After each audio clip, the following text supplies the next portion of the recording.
Would you believe me if I told you that one company has seen a staggering increase of 410% click-through rates, while another has seen a 45% increase in revenue, just by breaking 2 simple email marketing rules? And in this video, I'll show you not 2, but 5 that are holding your business back and costing you money. The last one will surprise you, so you might want to stick around. Hello and welcome to Mailtrap videos, where we explore the world of emails.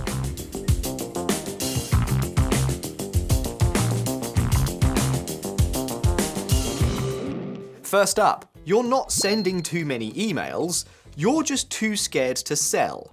According to Databox, 33% of marketers email subscribers weekly, while 26% do it only once per month. Now that's just the tip of the iceberg. Now, I know what you're thinking, but won't people unsubscribe if I email them too often? Well, that's exactly the mindset that's keeping your revenue flat. Here's what the data actually shows. According to Promodo, there was a case when an insurance company saw a 45% increase in revenue when they started sending emails more frequently. A household appliance store saw a 30% decrease in profit after reducing frequency of email campaigns to once a week. So, how many emails should you send per week? After analysing over 199 million emails sent to more than 600,000 inboxes, yeah, you heard those numbers right, Return Path found that 5 emails a week is the average ceiling. However, as when baking a cake, never stick to the exact measures in the recipe, because every cake is different. And although I love them, I'm not talking about cakes here. Namely, OmniSend noticed that the more emails small e-commerce businesses kept sending, the more orders they received. This worked up to 19 emails per month, and after that, the strategy started working against them. On the other hand, Zetasphere's analysis of major fashion retailers found a drop after 6 weekly emails. So, different industries and brands have different average email sends. The fix is simple. Start with 1 email campaign per week. Send an additional one every couple of weeks.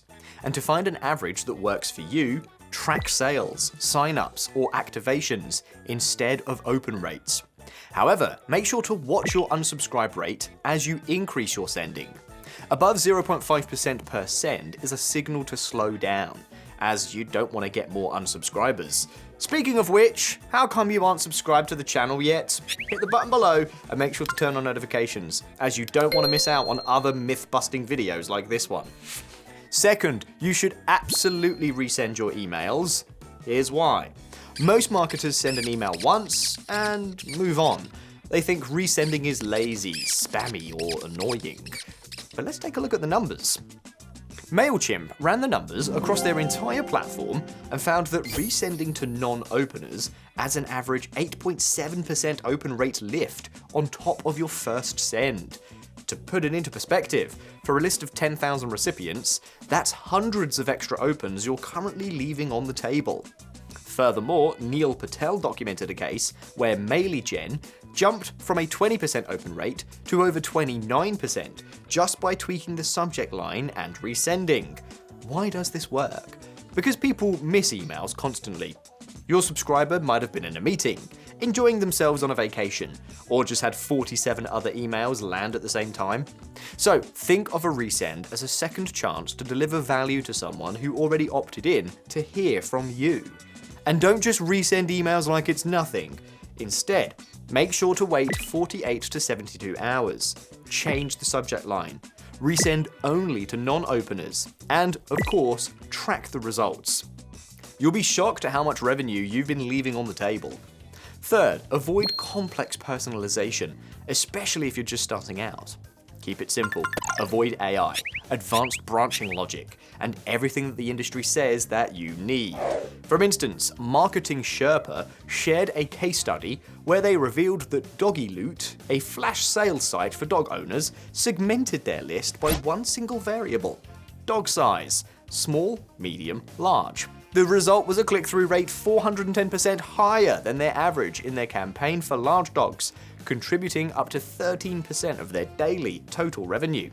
And to cement this theory, Litmus revealed that Kate Spade has seen a 50% increase in conversion rates, a 36% jump in CTR, and a 174% increase in revenue. All of this by segmenting their customers based on interests. Handbags versus jewelry. That's it. one variable. No complex branching, no high-tech AI automation.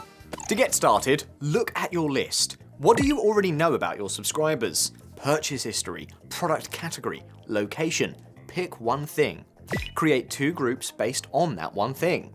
Send each group a different email with relevant content or offer.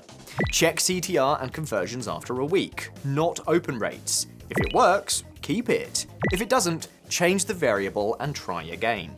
Only add more segments once the first one proves itself. See? No need for rocket science. Next, stop sending HTML emails. Well, at least experiment with and give plain text a try. Contrary to popular belief, HTML emails may negatively affect how your recipients interact with them. In a case study performed by HubSpot, 64% of respondents said they prefer HTML format and emails with images. However, HubSpot then sent both HTML and plain text emails to an A/B testing audience. The results were quite different than expected. Adding GIFs decreased opens by 37%. HTML template had 25% lower opens. Heavy HTML emails further decreased open rates by 23%. And to make matters worse, it's not just that HTML emails may negatively influence open rates, they might also affect click-through rates. After sending over 500 million marketing emails, HubSpot also noticed a steady decrease from 7 to 3% in click rates, which was in great measure because of HTML formatting.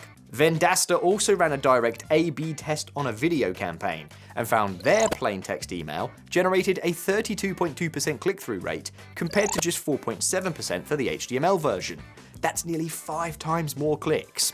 On top of that, after switching to plain text across their campaigns, they generated 602 reply conversations compared to almost none before. To experiment properly with plain text emails for maximum results, send your next campaign with no images, no banners, no buttons. Write it like you're emailing a colleague. Short paragraphs, one link, clear ask. Run it against your last HTML email. Compare CTR and replies, not opens. If plain text wins, roll it out to your full list. That's the whole magic behind it. Last but not least, don't do email marketing. Yeah, you heard me right. Well, no, not yet. Even if you apply everything we discussed in this video, none of it will help if your product isn't ready and you don't have a real audience to support it. Here's the problem most people run into. They build a wait list, grow it to a few thousand, and assume they have an audience. They don't. According to Venture Crew, most waitlists see only 2 to 3% of conversion, which is just a fraction of what you should be seeing after a proper email campaign. Why? Because the list was a vanity asset, a CSV file of strangers, not a true buying audience. Email only works when people know who it's coming from. Ask yourself, when was the last time you bought something from a brand you'd never heard of? The first time you saw their ad? Nobody buys from strangers. Email doesn't change that. So, how do you know that you're ready? Well, it's easy. Once you have made at least 50 sales, without paid ads, at least 100 followers on social media, a lead magnet, a discount, a free resource, or anything that gives people a reason to hand over their email address, an organic list of people who have opted to receive your mails, mapped out at least one email campaign, a promotion, a launch, a seasonal sale. After you tick all 5 checkboxes, you are ready. If not, put email marketing on hold. It won't go anywhere.